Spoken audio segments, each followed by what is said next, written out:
కూడి వచ్చిన మీ అందరికీ నా ప్రేమపూర్వకమైన వందనాలు తెలియజేస్తున్నాను. సంఘానికి అందరికీ వందనాలు తెలియజేసుకుంటున్నాను. కొన్ని మాటలు మీ మధ్యన పంచుకోవాలని కోరుకుంటున్నాను. దేవుడు ఇచ్చిన కొద్ది మాటలు కొద్దిసేపు వాక్యం ధ్యానిద్దాము. చిన్నప్పటి నుంచి మనకి పాత నిబంధనలో కానీ క్రొత్త నిబంధనలో కానీ ప్రభువు చేసిన గొప్ప కార్యాలు, గొప్ప మేలు ఎన్నో ఉన్నాయి. చరిత్ర మనం అనుసరిస్తే ఎంతో మంచి చరిత్ర, ఎన్నో సూచక్రియలు, ఎన్నో ఆశ్చర్యక్రియలు పాత నిబంధనలోనేమి క్రొత్త నిబంధనలేమి ప్రభువు జరిగించుకుంటూ వచ్చారు. ఆయన నామ మహిమార్థమై ఆయన్ని కీర్తించుకోవడానికి ఎన్నో కార్యాలు జరిగించుతూ వచ్చారు. అయితే అన్ని కార్యాలలో కల్లా ఇజ్రాయేలీయుల్ని నడిపించిన విధానం చాలా ఆశ్చర్య రీతిలో ఉంటుంది. వారిని 40 సంవత్సరాలు ఎడారిలోనేమి, అరణ్యంలోనేమి, కొండల్లోనేమి, గుట్టల్లోనేమి అవి దాటించుకుంటూనేమి ఎన్నో ఆశ్చర్యక్రియలు, సూచక్రియలు జరిగించుతూ వచ్చారు ప్రభువు. చిన్నప్పుడు నా సండే స్కూల్ విషయమైనప్పటి నుంచి ఈ చరిత్ర అనేది నాకు చాలా ఇష్టమైన చరిత్ర. అయితే సండే స్కూల్లో కథలుగా వివరించేవారు అన్నమాట వీటిని. ఆ చిన్నతనం నుంచి నాకు ఈ చరిత్ర మీద చాలా మక్కువ ఏర్పడింది. ఎక్కువగా ఇజ్రాయేలీలు ఎలా నడిచారు, దేవుడు 40 సంవత్సరాలు వారిని ఎలా నడిపించారు, ఎలా వారిని ఆదుకున్నారు, ఎర్ర సముద్రం ఎలా దాటించారు, ఎన్ని సూచక్రియలు చేశారు, మారాను మరుగ్రముగా ఎలా మార్చారు, ఇలాంటివన్నీ నాకు చాలా ఇంట్రెస్టింగ్ అనిపించి చిన్నప్పటి నుంచి ఎక్కువగా దీని గురించి తెలుసుకుంటూ ఉండేవాడిని. అయితే ఈ రోజున ఆ లేఖన భాగాలు మనం ఒకసారి ధ్యానం చేసుకున్నాము. మనం గమనించినట్లయితే ఆదికాండం 15వ అధ్యాయంలో అబ్రహాము చేసిన ఒక చిన్న బలిలు అర్పించుతున్నప్పుడు ఒక నిర్లక్ష్యాన్ని బట్టి దేవుడు ఒక శాపాన్ని అనుగ్రహించారు. ఎవరికి? అబ్రహాముకి. అయితే ఈ సంతతి వారు దాసీయులుగా శ్రమలో జీవిస్తారు అని చెప్పి శాపాన్ని ప్రసాదించారు దేవుడు, యెహోవా దేవుడు. దాని రీతిగా అబ్రహాముకి ఇస్సాకు పుట్టారు, ఇస్సాకుకి యాకోబు పుట్టారు. యాకోబు జనమైన 12 మంది ఇజ్రాయేలీలుగా మార్చబడ్డారు. వారు ఐగుప్తునకు వెళ్ళింది ఈ చరిత్ర అంతా మాకు తెలిసిందే. అయితే ఐగుప్తుకు వెళ్ళి ఐగుప్తులో వాళ్ళు కనీసం 430 ఏళ్ళు శ్రమలో అనుభవించారు, కష్టం అనుభవించారు. ఐగుప్తీయులు వారి చేత ఇటుకలు తయారు చేయించేవారు. భయంకరమైన శ్రమలో వారు జీవిస్తూ వచ్చారు. అట్టి జీవితంలో వారు ప్రభువుకి మొరపెట్టారు అని లేఖనాల్లో సెలవిచ్చినట్లు ఉన్నాయి. వారిని ఎంతో గొప్పగా దేవుడు వారిని 40 సంవత్సరాలు నడిపించారు. పగలు ఏమో మేఘస్తంభముగాను, రాత్రి ఏమో అగ్నిస్తంభముగాను ప్రభువు నిలిచారు. వారి మధ్యనే ఉన్నారు. వారు లేఖనాలు సెలవిస్తుంటాయి, వారి చెప్పైనను నారబట్టైనను తెగలేదు, మాసిపోలేదు అని రాయబడి ఉంటుంది. ఆ రీతిగా ప్రభువు వారిని నడిపించారు 40 సంవత్సరాల వరకు. పగలు ఎర్ర సముద్రం అడ్డు వచ్చినప్పుడు ఆ ఎర్ర సముద్రాన్ని ఏకరాశిగా దేవుడు నిలబెట్టారు. ఆరిన నేల యందు వారిని నడిపించారు. వారిని నడిపించిన తర్వాత ఐగుప్తు సైన్యం అంతయు దాంట్లో వస్తే మరి నదిని మూసేపించి చేశారు. ఆ సైన్యం అంతయు వారు అక్కడే కొట్టుకుపోయినట్లుగా లేఖనాలు సెలవిస్తున్నాయి. అలాగే మారాను మధురంగా మార్చారు. బండ నుండి నీరు ప్రవహించేలాగా చేశారు. ఎన్నో సూచక్రియలు, ఎన్నో అద్భుతాలు, ఎన్నో ఆశ్చర్యక్రియలు. పాలు తేనెలు ప్రవహించే దేశానికి తీసుకెళ్లేంత వరకు ఎన్నో అద్భుత కార్యాలు, ఆశ్చర్యక్రియలు చేశారు. వారు స్థుతిస్తూ ఎరుకో ప్రాకారాలు, ఎరుకో కోట గోడలు తిరుగుతూ ఉన్నప్పుడు 7 దినం తిరుగుతున్నప్పుడు ఎరుకో ప్రాకారాలు కుప్పకూలాయి అని చెప్పి బైబిల్ సెలవిస్తుంది. ప్రాకారాలు కూలిపోయినాయి అని బైబిల్ సెలవిస్తుంది. ఆ రీతిగా ఎన్నో ఆశ్చర్యక్రియలు, సూచక్రియలు దేవుడు జరిగించుతూ వచ్చాడు. పాలు తేనెలు ప్రవహించే దేశాన్ని దాకా వారిని తీసుకొని వచ్చారు. అయినప్పటికీ వారిలో అసంతృప్తి, అయినప్పటికీ వారిలో కొదువ. ఎందుకని? అయినప్పటికీ వారు ఐగుప్తు నుంచి బయలుదేవతలను, విగ్రహారాధనలను తీసుకొచ్చారని లేఖనాలు సెలవిస్తున్నాయి. దేవుడు వారి ఎదుట ఉండి వారి ఎదుటే, కన్నుల ఎదుటే సూచక్రియలు ఎన్నో జరిగిస్తూ వచ్చారు.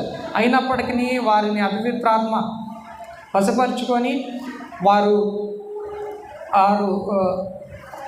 విగ్రహారాధన చేయడం, వారు ఆ బయలుదేవుడికి యాజకులుగా వ్యవహరించడం, ఆ విగ్రహారాధనకి బలులు అర్పించడం అయినను మారలేదు. అందును బట్టి దేవునికి బాధ కలుగుతుంది. ఆ బాధ కలిగినప్పుడు ఇజ్రాయేలీయులు ఎర్ర సముద్రం దాటక ముందు ఐగుప్తు నుంచి ఫరో సైన్యం అంతయు వారిని తరుముకుంటూ వచ్చినప్పుడు వారు అవిశ్వాసులై ఒక మాట అన్నారు, ఐగుప్తులో మాకు సమాధులు లేవా? ఇక్కడ వరకు తీసుకొచ్చి మమ్మల్ని ఇక్కడ చంపాలని కోరుకుంటున్నావా అని చెప్పి మోషే మీద జగడమాడుచున్నారని లేఖనాలు సెలవిస్తున్నాయి.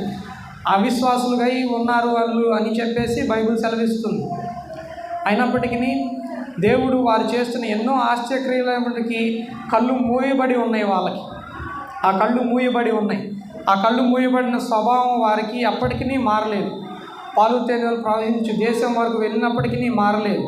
పాలు తేనెలు ప్రవహించు దేశానికి చేరినప్పటికీ దేవుడు వారికి న్యాయాధిపతులను నియమించారు. అలాగే యాజకులను నియమించారు. వారికి పరిపాలన చేయుటకే వీరిని నియమించినప్పటికీ ప్రజలు ఏమని అడుగుతున్నారు? మమ్మల్ని ఏలుటకు మాకు ఒక రాజు కావాలి, మా మీద రాజరికం చేయుటకు ఒక రాజు కావాలి అని కోరుకొంచున్నాడు. యెహోవా దేవుడు మనసులో కొంచెం బాధపడ్డారు ఆ విషయమై. వీరిని ఎన్ని దినాల నుంచి నేను నడిపించాను, 430 ఏళ్ళ శ్రమలో నుంచి నేను బయటికి వీరిని తీసుకొచ్చానే, 40 సంవత్సరాలు వీరిని అరణ్య మార్గంలో నడిపించానే, వీరు ఎంత కృతజ్ఞత కలిగి ఉండాలి. వీరి కళ్ళ ముందే అగ్నిస్తంభమై ఉన్నానే, మేఘస్తంభమై ఉన్నానే. వారు ఆహారం కావాలంటే పరలోకం నుంచి నేను మన్నాను కురిపించాను. అలాగే నేను పూరేళ్లను పంపించాను. మాంసం కావాలంటే పూరేళ్లను పంపించాను. బండలో నుంచి నీళ్లు ప్రవహించేటట్లు చేశాను. మధురమైన జలములుగా నేను వారిని మార్చి వారి దాహాన్ని నేను తృప్తిపరిచాను అని ప్రభువు ఇవన్నీ గుర్తు చేసుకొని హృదయమందు కొంచెం బాధించారు. ఎందుకు?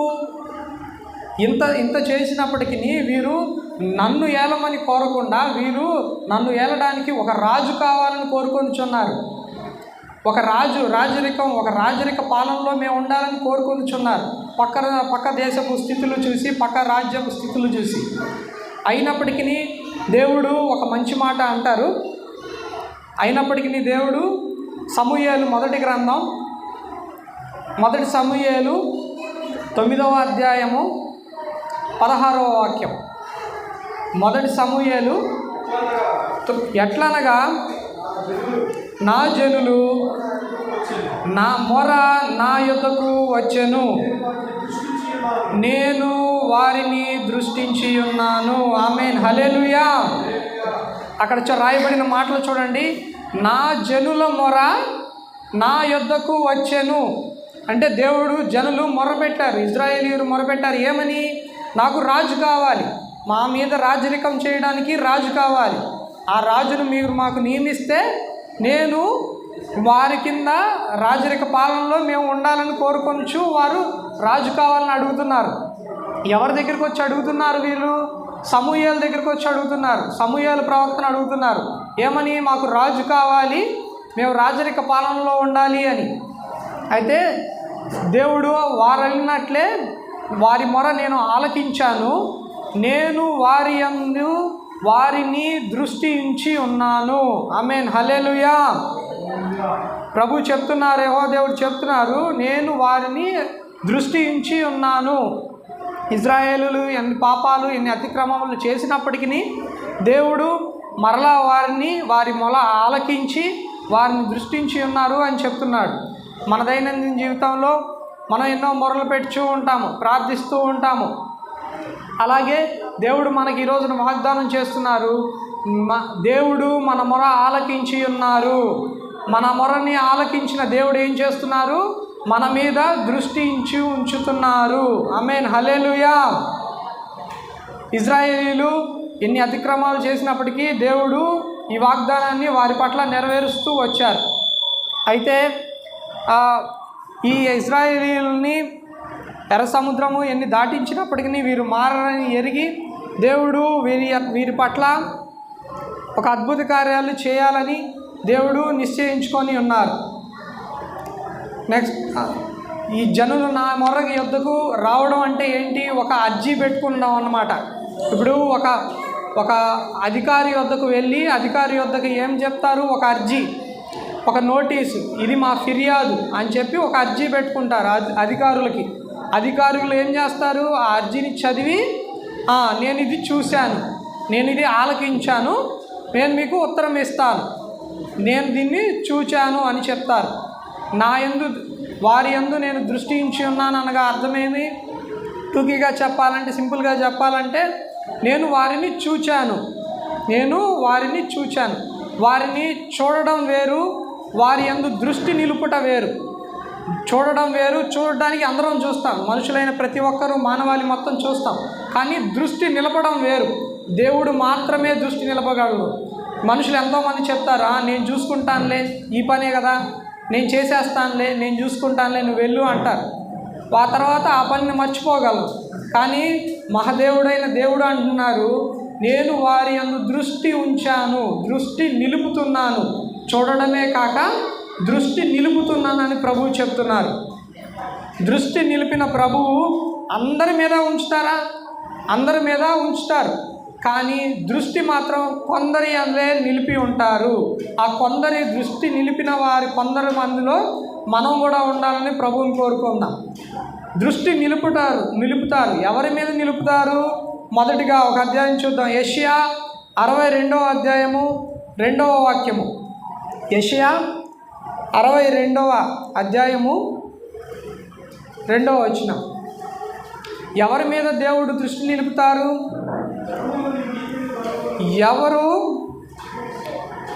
ఎవరు దీనులై నలిగిన హృదయం అని ఉంటుంది చూడండి.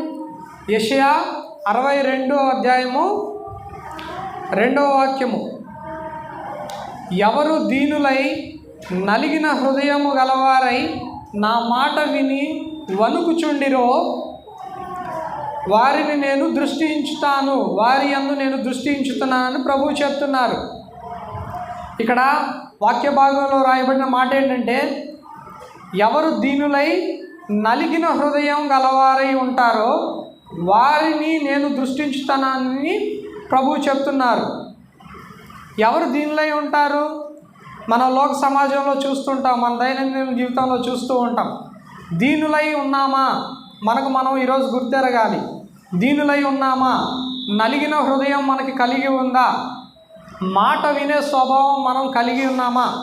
దేవుని మాటను అంగీకరించి దేవుని మాట ఎదుట లోబడుట అనే స్వభావం మనకు ఉందా?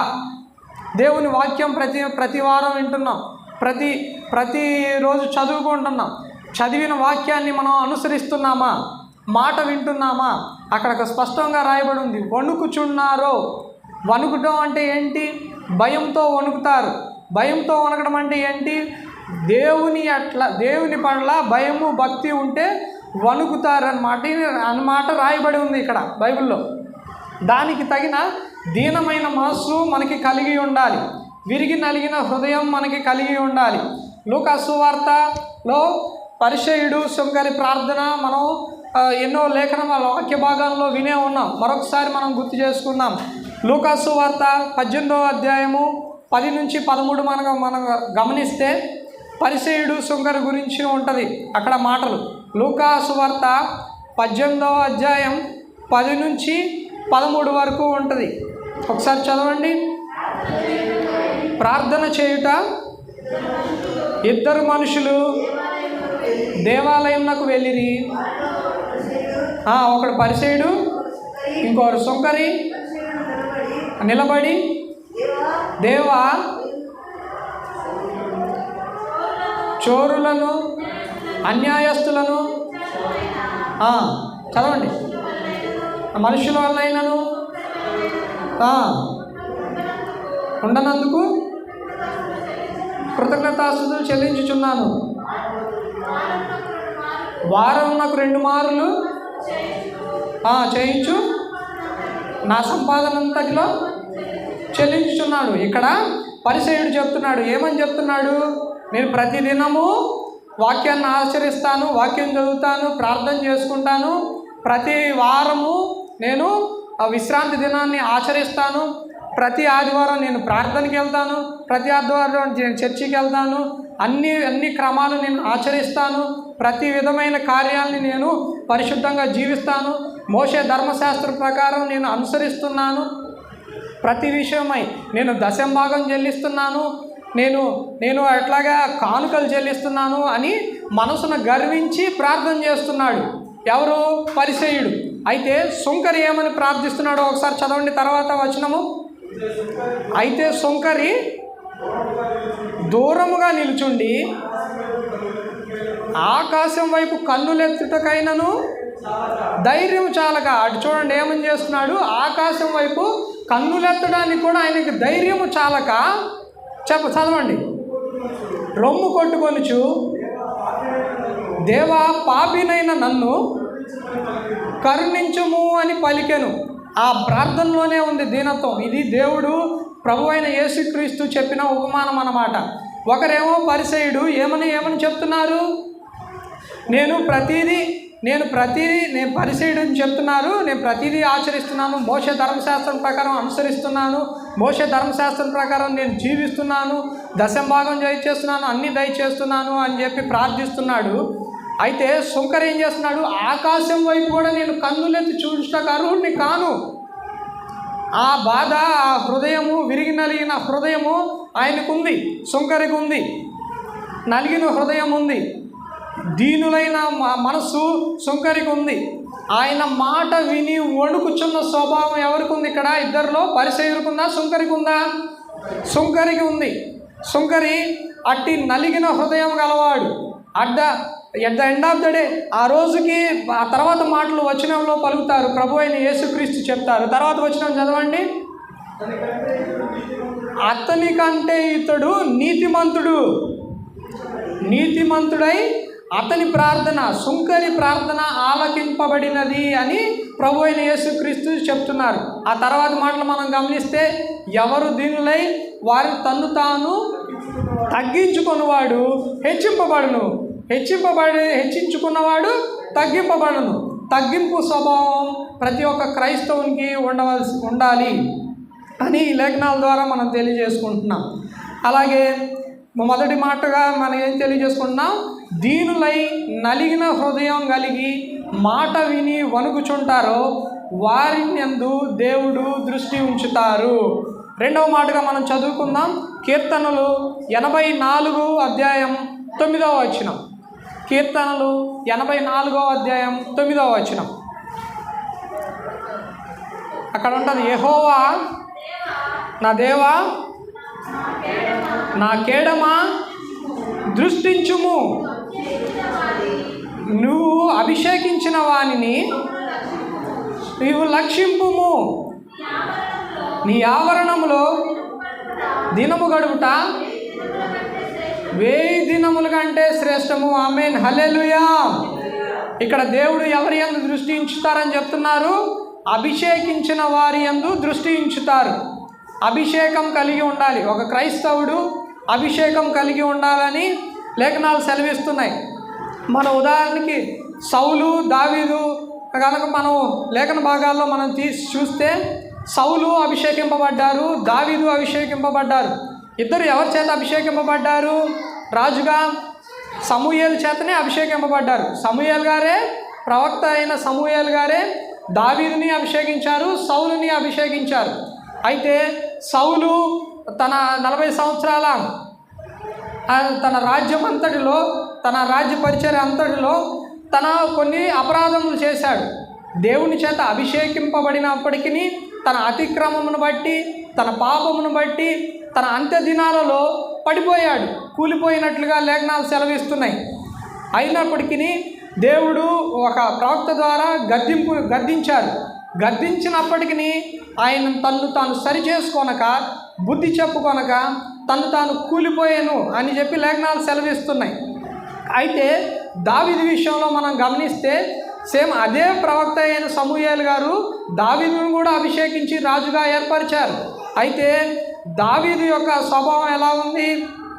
దావీదు యొక్క స్వభావం ఎలా ఉందని మనం లేఖనాల్లో గమనిస్తే, దావీదు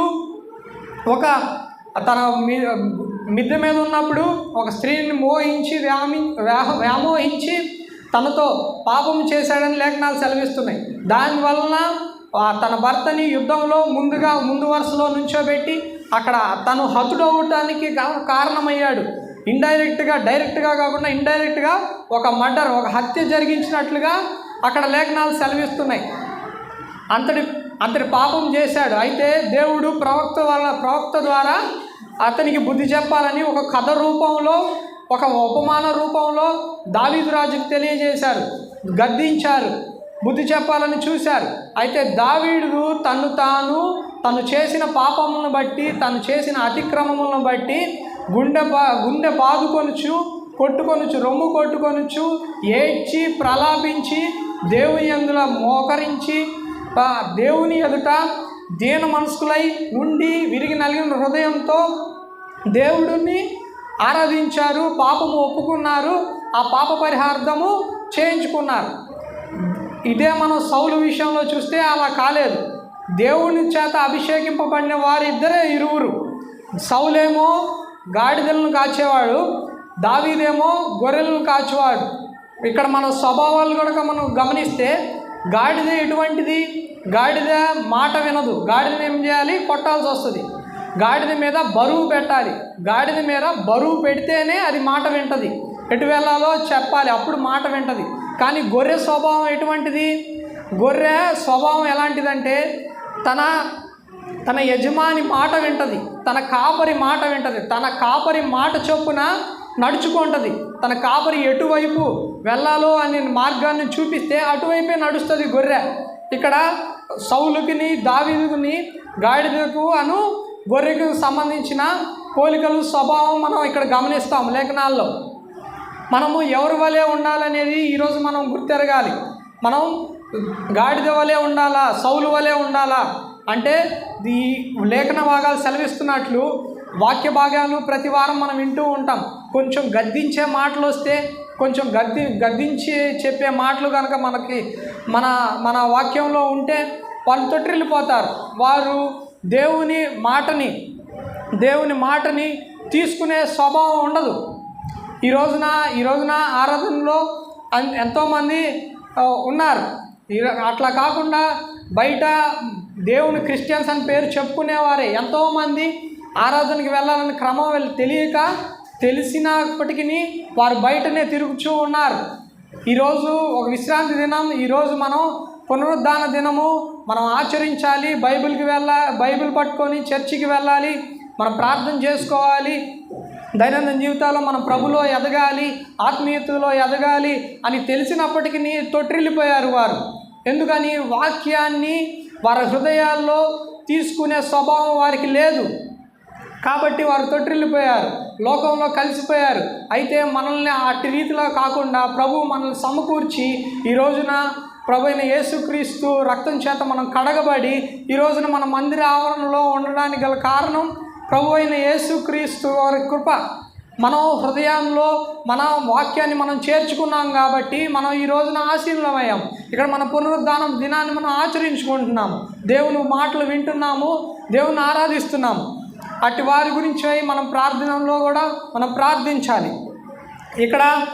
ఇక్కడ చెప్తున్నారు, లేఖనాలు సెలవిస్తున్నారు, విలాప వాక్యాల్లో ఉంటుంది కదా, దేవుడు దృష్టించకపోతే మాకు శ్రమ, దేవుడు దృష్టించకపోతే మేము పాపంలో ఉంటాము, దేవుడు దృష్టించకపోతే మాకు శాపగ్రస్తులం అవుతాము, దేవుడు మనకు దృష్టించకపోతే రోగాల పాలవుతాము. అక్కడ ఉంటుంది విలాప వాక్యాల్లో, అన్నిట్లో ఉంటుంది. 5 అధ్యాయాల్లో విలాప వాక్యాల్లో ఉంటుంది. ఈ విలాప వాక్యాలన్నీ ఎవరు రాశారు? ఇజ్రాయేలీలే రాశారు. ఇజ్రాయేలీలని దేవుడు తెచ్చి సమకూర్చి పాలు తేనెలు ప్రవహించు దేశంలోనికి తెచ్చినప్పటికీ వారి యందు రాజుల్ని, సౌలుని, తర్వాత దావీదుని, తర్వాత సొలొమోన్ని, ఇలా రాజులందరినీ ఉంచి పరిపాలించినప్పటికీ వారి తర్వాత చెదిరిపోయి వారు విడిపోయి దేవుడు ఎన్నటన్నిటికీ వారి మీద కృప చూపిస్తూ వచ్చినప్పటికీ వారి పాపాలు, అతిక్రమాలు అన్నీ ఎక్కువైపోయి వారు ఈ విలాప వాక్యాలన్నీ రాసుకున్నారు. మేము చెదిరిపోయాము, అయినప్పటికీ మమ్మల్ని స్థిరపరచండి అని చెప్పి ఈ విలాప వాక్యాల్లో సెలవిస్తున్నారు. ఒకసారి చదవండి, విలాప వాక్యాలు 1వ అధ్యాయము 20వ వచనం చదవండి. విలాప వాక్యాలు 1వ అధ్యాయము 20వ వచనం.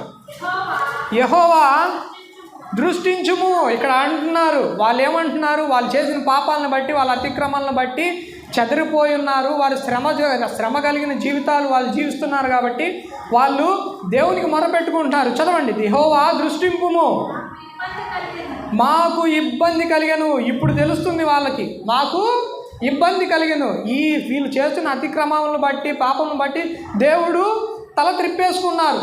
వారి వైపు నుంచి కాక తల త్రిప్పేసుకున్నారు. త్రిప్పేసుకున్నప్పుడు వారి మాట్లాడుతున్నారు, దృష్టించుము,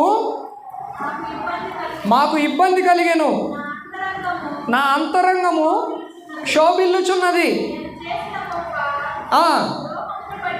ద్రోహమును బట్టి నా గుండె నా లోపల కొట్టుకొని పోవచున్నది. వీధులలో ఖడ్గము జన నష్టము చేయుచున్నది, జనులలో ఇండ్లలో నానా మరణకరమైన వ్యాధులు సంచరిస్తున్నాయి. చూడండి, దేవుడు మన యందు దృష్టించకపోతే ఏం జరుగుతుందో ఆ వచనంలో ఉందని చూడండి. దేవుడు దృష్టించకపోతే అంతరంగం క్షోభిల్లుచున్నదంట, గుండె కొట్టుకొని పోవచున్నది. ఇంకా ఉంటాయి ఆ తర్వాత మాటలు. తర్వాత మాటలు ఉంటాయి, మా తల మీద కిరీటము పడిపోయింది. మా తల మీద కిరీటం పడిపోయింది అంటే మా అభిషేకము పోయింది, మా అభిషేకము పోయింది. వీధులలో కన్నికలను చెరుస్తున్నారు, వీధులలో ఖడ్గం తిరుగుతుంది, ఖడ్గం తిరిగి జన నష్టము చేయుచున్నది. అంటే ఖడ్గము వలన, యుద్ధాల వలన వారు ఎందరో చెదరిన వారందరూ చనిపోతున్నారు. యుద్ధాల వలన, ఖడ్గం ద్వారా అంటే యుద్ధాలు జరిగి జనాలు చనిపోతున్నారని చెప్తున్నారు. తర్వాత వ్యాధులు, దేవుని దృష్టించకపోతే వ్యాధులు, దేవుడు దృష్టించకపోతే మరణకరమైన వ్యాధులు ప్రబలుతున్నాయని చెప్తున్నారు. ఇక్కడ మనకు విలాప వాక్యాలు రాసిన వారు ఇంకా మన కింద లేఖనాలన్నీ సెలవిస్తుంటే కిరీటం పడిపోయిందని చెప్పి, ఎన్నో బాధల్లో కష్టాల్లో ఉన్నారని చెప్పి ఈ విలాప వాక్యాలన్నీ రాసుకుంటున్నారు. దేవుడు మన యందు దృష్టించునుగాక. ఆమేన్, హల్లెలూయా. దేవుడు మనల్ని దృష్టించి ఈ శాపాలు, బాధలు అన్నీ మన నుంచి దూరపరచునుగాక. హల్లెలూయా. మొదటిగా దేవుడు దృష్టిస్తే మనం ఎవరి వైపు దృష్టించాలి? విరిగి నలిగిన హృదయము వారి వైపున దృష్టించుతారు. రెండవదిగా అభిషేకించిన వారి మీద దృష్టించుతారు. తర్వాత మూడవదిగా చదువుకుందాం, దానియేలు గ్రంథము 9వ అధ్యాయము 18వ వాక్యము. దానియేలు గ్రంథము 9వ అధ్యాయము 18వ వాక్యంలో, నీ పేరు పెట్టబడిన ఈ పట్టణమును దృష్టించుము అని ఉంటుంది. నీ పేరు పెట్టబడిన పట్టణమును దృష్టించి చూడుము. అక్కడ లేఖనాలు సెలవిస్తున్నట్లు, నీ పేరు పెట్టబడిన పట్టణమును దృష్టించి చూడుము. అక్కడ ఇశ్రాయేలీయులు చెప్తున్నారు, ఆల్రెడీ వాళ్ళు చేసిన పాపాలను బట్టి, అతిక్రమాలను బట్టి వాళ్ళు ఏడిచి ప్రలాపించి రాస్తున్న మాటలు ఇవి. నీ పేరు పెట్టబడిన ఈ పట్టణమును దృష్టించుము. అయ్యా, ఈ పట్టణం మొత్తం నీ పేరు పెట్టబడింది, నీ పేరు పెట్టబడిన జనాంగాలు వీళ్ళు, నీ పేరు పెట్టిన ప్రజలు వీళ్ళు, మా యందు మీరు దృష్టించి ఉంచండి అని చెప్పి ఈ లేఖనాలు రాసిన భక్తులు అంటున్నారు. ఈ రోజున మనం ఇజ్రాయేల్ దేశాన్ని చూస్తున్నాం. ఇజ్రాయేలు మన అక్షరార్థమైన ఇజ్రాయేలు కాకుండా మన భూమి మీద ఉన్న ఇజ్రాయేల్ని చూస్తున్నాం, ఇజ్రాయేల్ దేశాన్ని చూస్తున్నాం. ఎంతోమంది చుట్టూను ప్రతిరోజు న్యూస్ చూస్తూనే ఉన్నాం. ఎన్నో రాకెట్ లాంచర్లు, డ్రోన్లు, యుద్ధ నౌకలు వాళ్ళ మీద వస్తున్నాయని చెప్తున్నారు. కానీ ఆ దేశాన్ని మాత్రం ఎవ్వరూ కదిలించలేకపోతున్నారు. చాలా చిన్న దేశం, చుట్టుపక్కల అన్నీ చాలా పెద్ద దేశాలు. అవి సంపాదనలో కానీ, ఆస్తుల్లో అయితేనేమి, మిలిటరీ పరంగానైతేనేమి, ఏ పరమైన రీతిగా అయినప్పటికీనేమి అవన్నీ చాలా బలమైన దేశాలు. చుట్టూ ఉన్న దేశాలన్నీ బలమైన దేశాలే. ఐగుప్తు కానీ, జోర్డాన్ కానీ, సిరియా కానీ, అలా ఇరాన్, ఇరాక్, సౌదీ అరేబియా, ఇలాంటివి అన్ని దేశాలు చుట్టూ ఉన్నప్పటికీ ఆ దేశాన్ని మాత్రం కదిలించలేకపోతున్నాయి. ఎందుకనగా అది వాగ్దానపు దేశము. ఆమేన్, హల్లెలూయా. వాగ్దానం చేయబడిన జనులు అక్కడ నివసిస్తున్నారు. వారు యూదులు. ఆ యూదుల మీద వాగ్దానం ఉన్నది. ఆ పట్టణము కదల్చబడదు. ఆమేన్, హల్లెలూయా. ఈ రోజున ఆత్మీయంగా మనం చూసుకోవాలంటే మనమందరము ఇజ్రాయేలీయులమే. మనమందరము దేవుని చేత మన దేవుడు అయిన యేసుక్రీస్తు 2024 సంవత్సరాల క్రితం ఈ మన పాపముల నిమిత్తము, మన అపరాధుల నిమిత్తము, మన అవరోధాల నిమిత్తము దేవుడు శిలువలో రక్తం కార్చారు. మనం అందరినీ పాపరహితులుగా మనల్ని మార్చారనమాట. బాప్తీసం తీసుకుని ప్రతి ఒక్క క్రైస్తవుడు దేవుని రక్తం చేత కడగబడ్డారనమాట. కడగబడిన మన ప్రతి ఒక్కరూ ఇజ్రాయేలీయులే. ఈ రోజున ఈ వాక్య భాగము మనకు అనుసంధానమైనదే.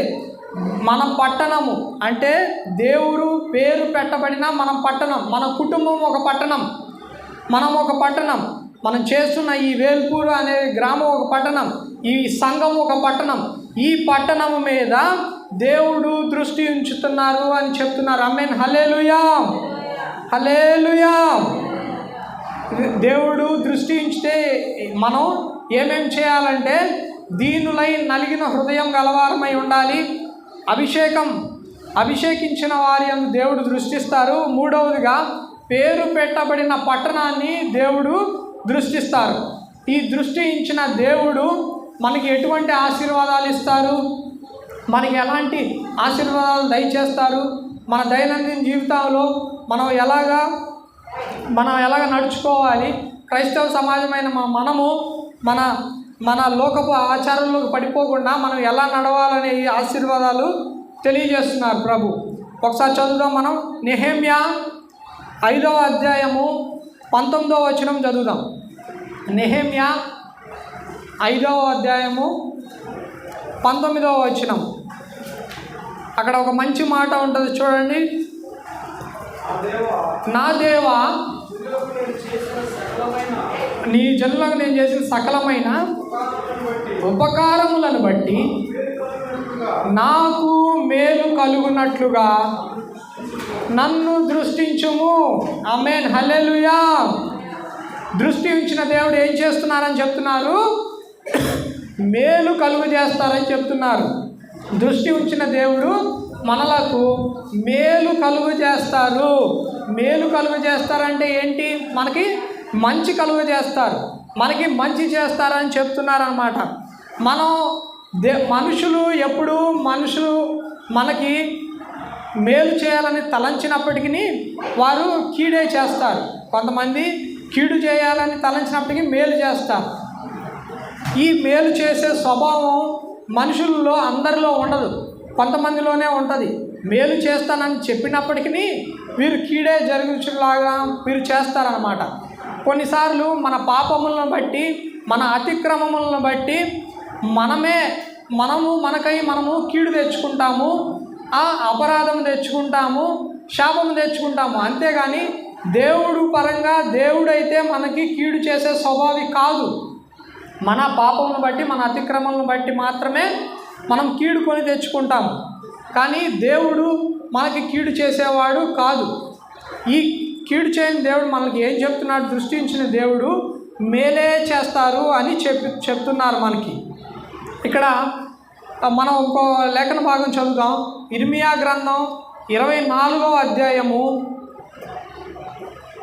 ఇర్మియా గ్రంథం 24వ అధ్యాయంలో చూసినట్లయితే వారికి మేలు కలుగునట్లు నేను వారిని దృష్టించి ఉన్నాను అని చెప్పి దేవుడు చెప్తున్నాడు. ఇప్పుడు ఆ ఇజ్రాయేలీలు, చెదరబడిన ఇజ్రాయేలీలు ఆ సొలొమోను రాజ్యం అయినప్పటికీ, సొలొమోను రాజ్యం తర్వాత అయినప్పటికీ ఆ దేశం నుంచి వారు చెదరిపోయారు. ఎక్కడికి? ఇజ్రాయేలీలేమో అష్షూరీయులకి చెదరిపోయారు. అష్షూరీయులు వారి మీద యుద్ధం చేసి వారిలో కొంతమందిని చెరపట్టుకొని తీసుకెళ్ళిపోయారు. అలాగే యూదా గోత్రం వారు బబులోనుకు చెరపట్టుకొని తీసుకెళ్ళిపోయారు. వారి మీద యుద్ధం చేసి దేవుడు ఆ టైంలో వారి మీద ముఖం చాటేశారు. ముఖం త్రిప్పుకున్నారని లేఖన భాగాలు సెలవిస్తున్నాయి. ఆ బబులోను సామ్రాజ్యంలో కొంతమందిని చెదరగొట్టిపోయారు. ఆ తర్వాతే వీరు విలాప వాక్యాలన్నీ రాసుకున్నారు. చెదరిన వారన్నిటినీ ప్రభువు చెప్తున్నారు, నేను మిమ్ములను సమకూర్చెదను. ఆమేన్. హల్లెలూయా, హల్లెలూయా. సమకూర్చిన దేవుడు ఏం చెప్తున్నారు? వారిని పడగొట్టక వారిని కట్టెదను, వారిని పెళ్ళగింపక వారిని నాటెదను అని చెప్తున్నారు. ఒకసారి చదువుదాం లేఖన భాగం. వారికి మేలు కలుగునట్లు నేను వారి మీద దృష్టి ఉంచుచు ఈ దేశం నాకు మరలా తీసుకొని వచ్చి, వారు ఎక్కడెక్కడికో చెదిరిపోయారు. ఎక్కడెక్కడికి? అశ్షూరీయులు కొంతమంది బబులోను సామ్రాజ్యానికి, కొంతమంది ఇంకో వేరే చోటికి అట్లా చెదిరిపోయిన వారికి దేవుడు వాగ్దానం ఇస్తున్నారు. ఏమని? నేను వారిని మరలా ఈ దేశానికి తీసుకువచ్చి పడగొట్టక వారిని కట్టెదను, పెళ్ళగింపక వారిని నాటెదను అని దేవుడు వాగ్దానం చేస్తున్నాడు. ఆమేన్. హల్లెలూయా, హల్లెలూయా. చెదరిన వారందరినీ దేవుడు సమకూరుస్తాడు అని చెప్తున్నారు ప్రభు. సమకూర్చిన ప్రభు సమకూర్చడమే కాక ఏం చెప్తున్నారు? వారిని కట్టెదను అని చెప్తున్నారు. అలాగే వారిని నాటెదను అని చెప్తున్నారు. రెండవ ఆశీర్వాదంగా మనం చదువుకున్నాం.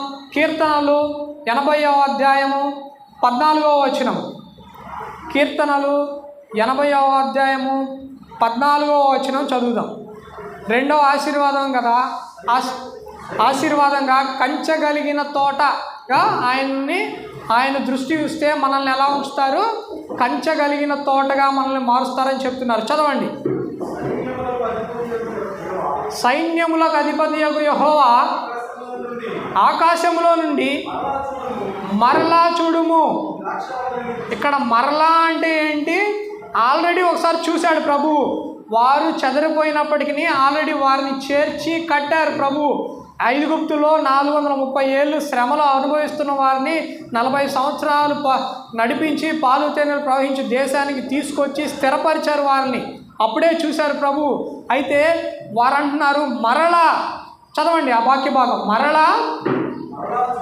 మరలా చూడుము, ఈ ద్రాక్షావళిని దృష్టించుము, ఈ ద్రాక్షావళిని దృష్టించుము అంటున్నారు. మరలా చూసి ఈ ద్రాక్షావళిని దృష్టించుము అని చెప్తున్నారు.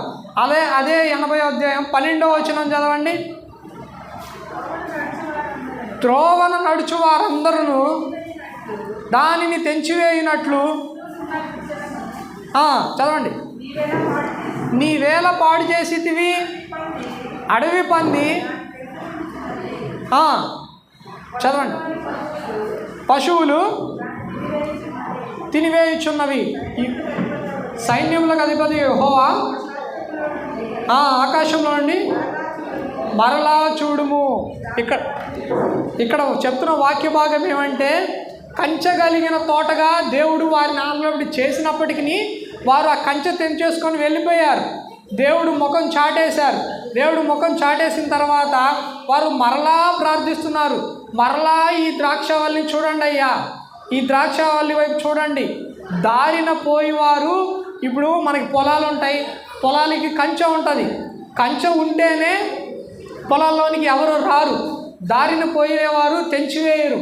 పశువులు ఆ కంచె దాటి లోపలికి రావు. కంచె కలిగిన తోటగా ఉన్న ఇజ్రాయేలీయులు వారిని దేవుడు ఆల్రెడీ స్థిరపరిచాడు. పాలు తేనెలు ప్రవహించి దేశానికి తీసుకువెళ్ళారు. అయినప్పటికీ వాళ్ళ పాపాల అతిక్రమాలను బట్టి వారు చెదిరిపోయారు. అయితే వారు మరలా ప్రార్థిస్తున్నారు, కంచె కలిగిన తోటగా మరలా చూడండి, ఆకాశంలో నుంచి మరలా ఈ ద్రాక్షవల్లిని ఒకసారి చూడండి, మా యందు దృష్టి ఉంచండి అని వారు ప్రలాపిస్తున్నారు. ఇక్కడ యోబు జీవితం మనకి సాదృశ్యంగా ఉంది. యోబుకి కంచె వేశారు అని ప్రభు చెప్తున్నారు. అక్కడ పరలోకమందు యెహోవా దేవునిగాను సాతానికి ఒక పోటీ నడుస్తుంది. యోబు నీతిమంతుడు కదా, యోబు పరిశుద్ధుడు కదా. యోబు అంత పరిశుద్ధుడు అయితే ఒకసారి సాతాను అంటున్నాడు యెహోవా దేవునితో, వారి కంచె తీసేయి, యోబు యొక్క కంచె తీసివేయండి అని అడుగుతున్నారు. తీసేస్తే అప్పుడు యోబు నీతిమంతుడో కాదో నేను నిరూపిస్తా అని సవాల్ చేస్తున్నారు సాతాన్ గాడు దేవునికి. అయితే మనం ఒకసారి చదువుతాము. యోబు 29వ అధ్యాయము 3, 4, 5 వచనాలు చదువుదాం ఒకసారి. యోబు 29వ అధ్యాయము 3 నుంచి 5వ వాక్యం వరకు చదువుదాము. అప్పుడు ఆయన దీపము నాకు తలకు పైగా ప్రాసెస్. ఇప్పుడు ఈ మాటలన్నీ ఎప్పుడు అంటున్నారు? కంచె తీసేసిన తర్వాత దేవుడు ఈ సాతాన్ గాడు ఏం చేశాడు? తనకి రోగం పుట్టించాడు.